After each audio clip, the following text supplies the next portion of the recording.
Ya, terus ada makan order baik. Terus karena targetnya tadi kita mau tampilkan yang paling banyak saja, berarti tinggal kita tambahkan limit, ya, limit 1. Nah, kalau misalnya kita mau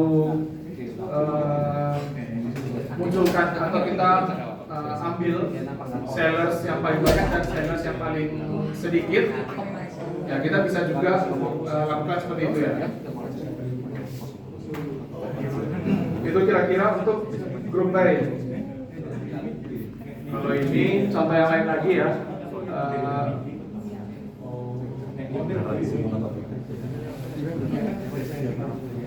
Oke, ini contoh yang lain lagi untuk mencari ya, atau kita kelompokkan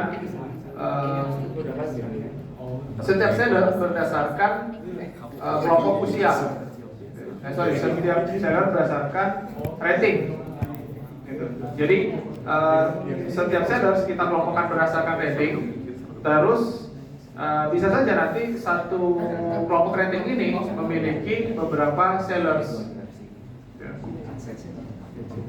Nah, terus kita ambil yang paling kecil, min. Jadi sini tujuannya apa? Dapatkan, kita mau ambil atau kita mau tampilkan sellers yang paling muda di setiap kelompok rating. Terus ada tambahan di sini juga ya, having count besar dari 1, itu artinya setidaknya setiap kelompok atau setiap hasil grouping itu minimal ada 2 value gitu ya. Kalau kita lihat sini, yang rating 3 itu ada 3 orang, terus rating 7 itu ada 2 orang, rating 8 itu ada 2 orang. Terus sebelumnya kita juga lakukan kondisi gitu ya, kita lakukan kondisi.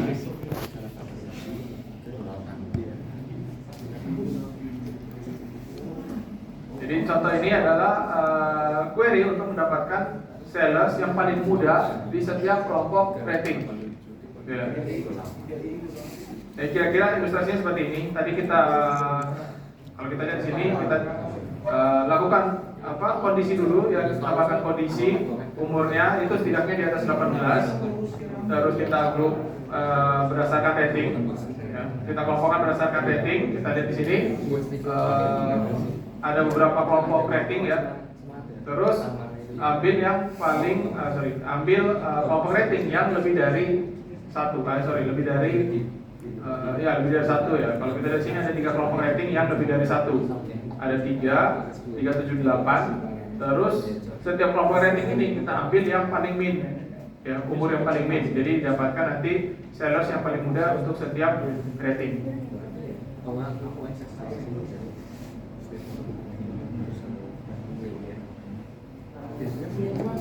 Nah ini juga sama ya, di antara gitu.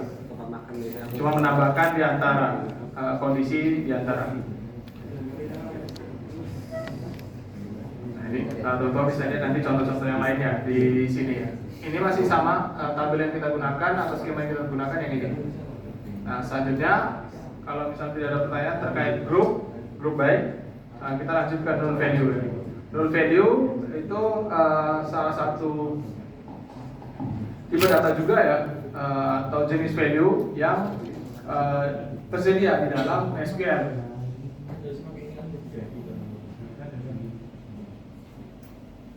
Jadi kalau misalnya ada satu, nah mungkin teman-teman sudah pelajari juga ya, ketika kita melakukan DDL, Data Definition Language, membuat tabel itu ada constraint berupa not null gitu ya. Not null itu kita memberikan constraint bahwa kolom tersebut tidak boleh bernilai nol. Nol di sini sebenarnya ada manfaatnya, ada juga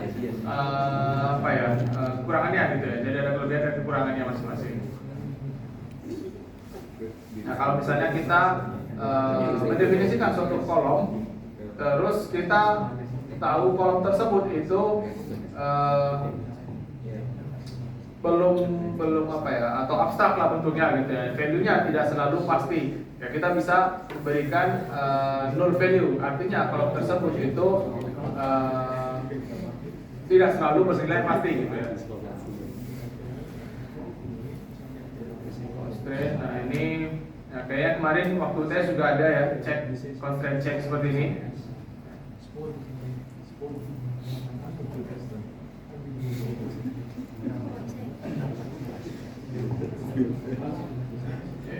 mungkin setelah kelas nanti saya akan ini ya, untuk hari ini ya saya akan berikan tugas kayak query-query yang kita sudah pelajari nanti.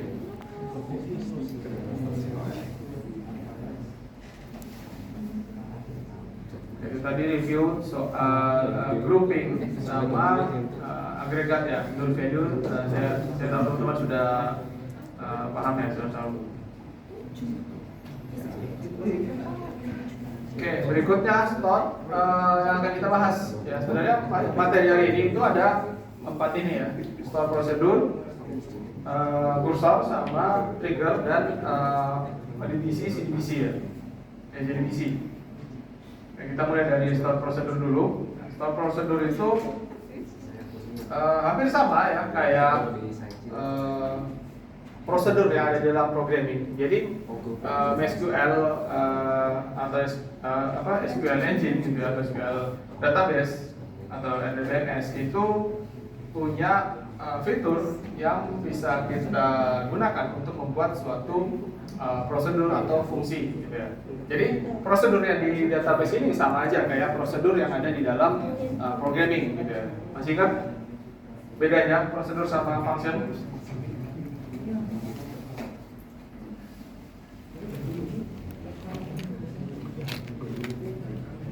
Jadi kalau misalnya gini, kita punya prosedur di dalam database, ya, di mana prosedur tersebut nantinya akan selalu digunakan berulang kali. Jadi kita tidak perlu menuliskan query yang sama di dalam banyak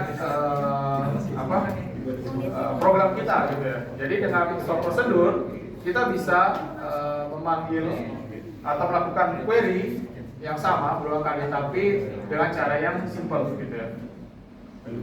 Nah, jadi kalau di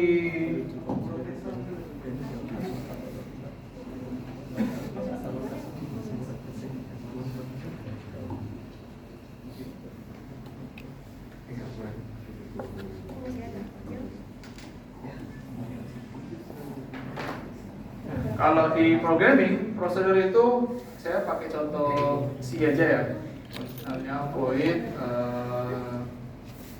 some prosedur gitu ya. Nah di sini ada argumen, terus di sini statementnya ya.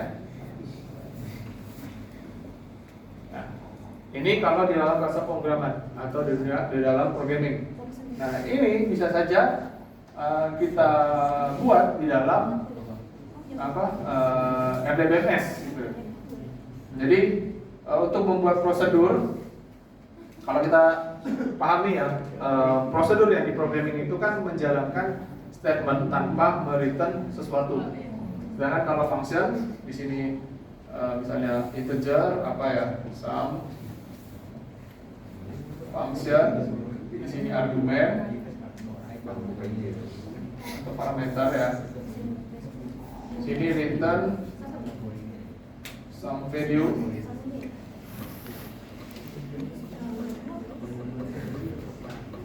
Ini prosedur sama ini function. Nah, kalau di RDBMS ya, ini bisa kita buat juga ya. Create prosedur. Terus nama prosedurnya misalnya sum prosedur. Terus parameternya nanti ada namanya in sama out. Ya, kita jadi ada in, terus nama parameternya sum parameter ya, atau parameter 1, param 1. Terus di sini tipe datanya ya. Tipe datanya misalnya kita menggunakan 2 parameter, in param 2. Di sini type-nya apa? Terus begin. Di sini ada begin.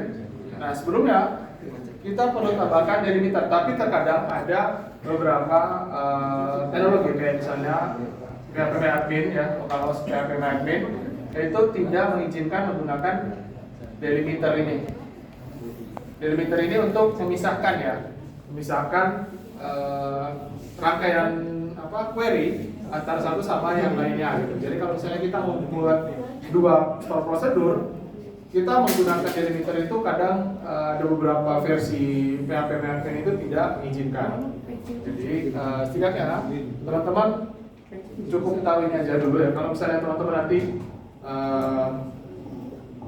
mau tahu buat store prosedur itu bisa menggunakan apa ya,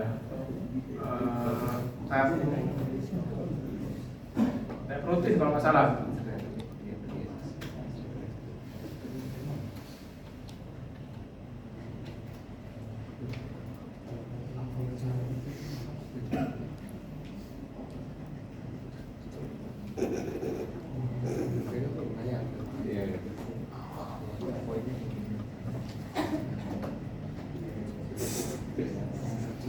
Jadi ini untuk membuat prosedur secara grafikal ya. Kalau kita mau menggunakan GUI bisa seperti ini. Jadi nama nama prosedurnya apa? Ya, di sini kita bisa pilih antara prosedur atau function. Kalau prosedur berarti biasanya tidak mereturn suatu value. Terus di sini kalau mau menambahkan parameter, nah ini di tab rutin ya. Jadi kalau nanti teman-teman mau coba, teman-teman buka satu database, terus pergi ke tab namanya tab rutin, ya, namanya rutin. Situ nanti teman-teman tinggal tambahkan prosedur. Nah itu kalau misalnya mau menggunakan grafikal ya, proses grafikal. Kalau menggunakan query seperti ini kira-kira. Jadi kita buat prosedur, terus nama prosedurnya apa, terus parameternya apa ya. Misalnya saya mau bikin masih sama yang tadi ini ya. Misalnya saya mau bikin prosedur menampilkan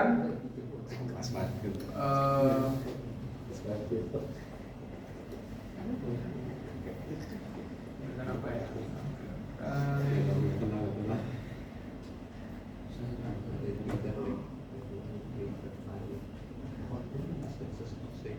Menampilkan jumlah reservasi dari suatu bot ya berdasarkan name gitu misalnya. Nah, saya mau bikin prosedur untuk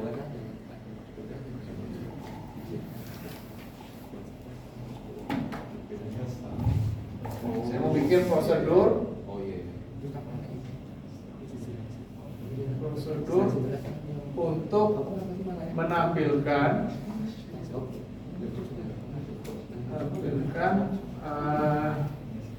yang paling gampang dulu deh, rating dari seorang seller ya.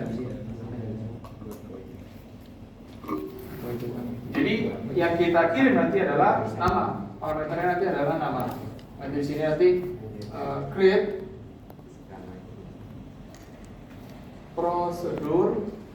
Nah, di sini nama prosedurnya itu get rating of sellers.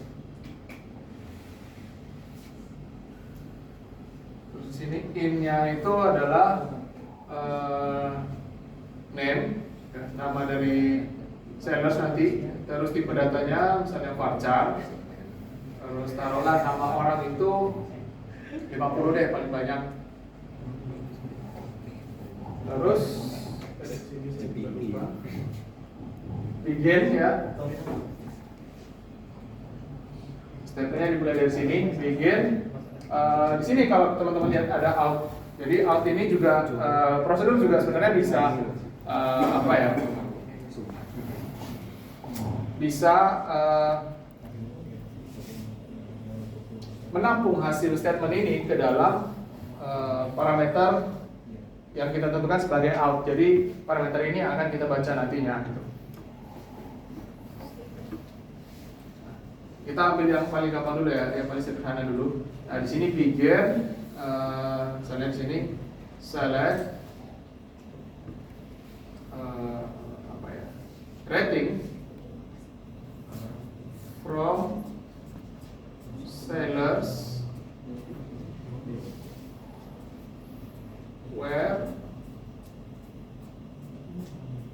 name tadi ya, seller's name itu sama dengan parameternya ini, sama dengan name. Terus di sini n. Nah, untuk memanggilnya nanti kira-kira nggak ada cara manggilnya. Nah, untuk memanggilnya nanti kira-kira gini, kita pakai namanya call, terus nama prosedurnya get rating of seller. Terus di sini kita misalnya namanya tadi siapa ya? Bob misalnya. Ada yang namanya Bob di sini. Nah, nanti kira-kira hasilnya ini nanti akan memanggil prosedur yang di atas ini dan menampilkan misalnya ada di sini select rating, berarti nanti hasil kira-kira hasilnya adalah rating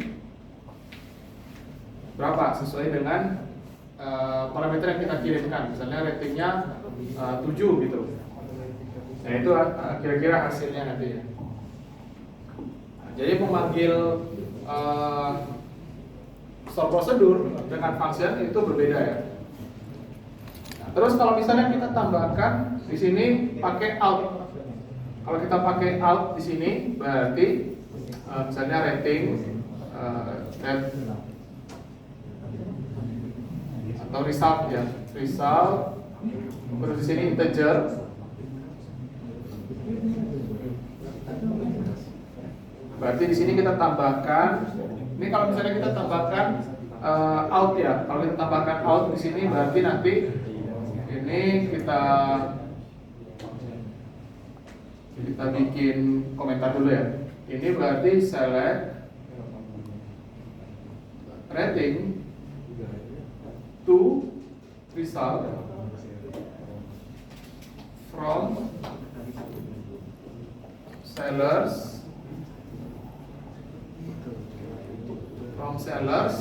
where as name sama dengan name. Nah, ini kalau misalnya kita menggunakan out, berarti kita perlu simpan hasilnya ke dalam parameter out di sini ya.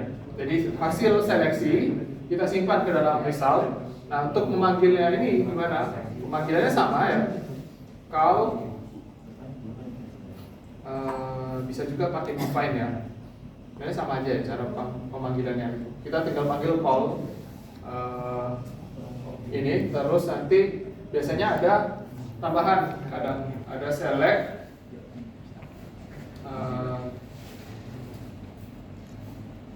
kadang di sini define, declare ya, declare. Kalau saya apa ya, kalau nggak salah ya, declare rating result integer. Terus di sini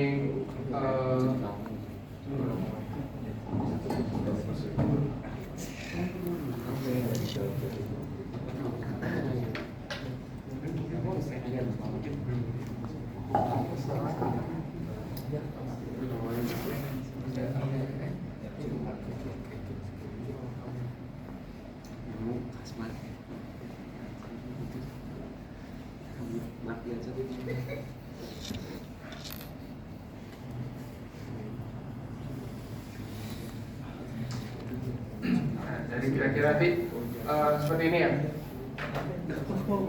Untuk yang kedua ini sama, kita call get rating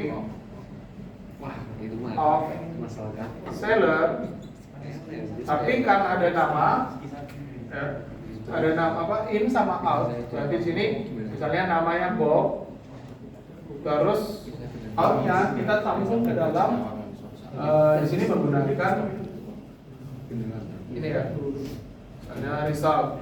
Nah, setelah kita panggil, untuk menampilkannya kita gunakan select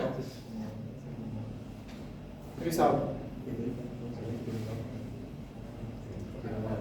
Ini kira-kira kalau perbedaannya ya, kalau kita menggunakan out, ini yang kita misalnya menambahkan out, bahkan ini tanpa out.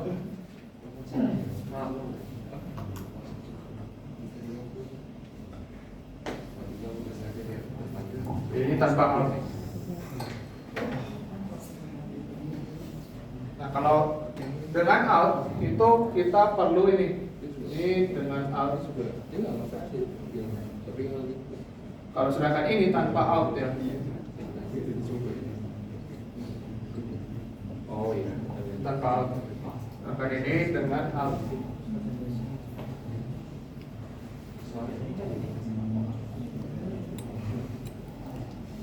Nah, itu store prosedur ya. Nah, ini yang paling simpel.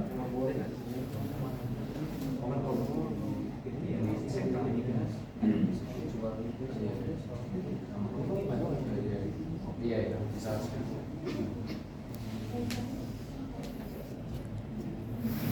Astaga.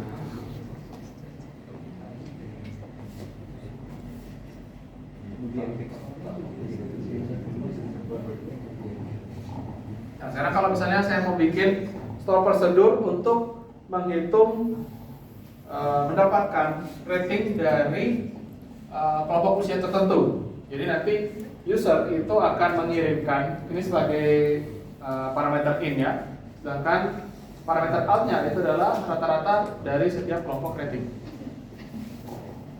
Mana ya?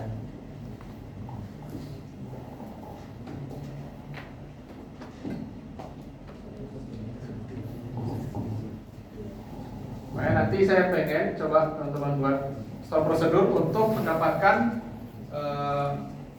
rata-rata rating dari setiap kelompok dari suatu kelompok usia.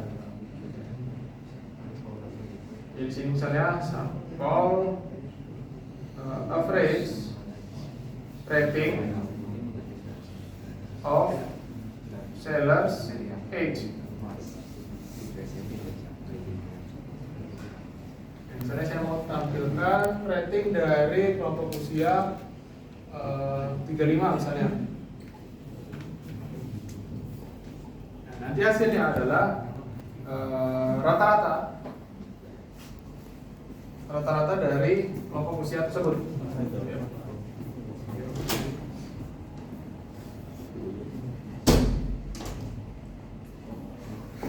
Coba teman-teman bikin kira-kira nanti pemanggilannya seperti itu, nama prosedurnya itu coba teman-teman bikin prosedurnya itu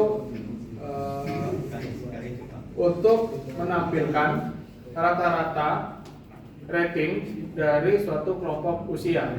Ya, kelompok usianya itu yang dikirimkan oleh user nantinya sebagai parameter in.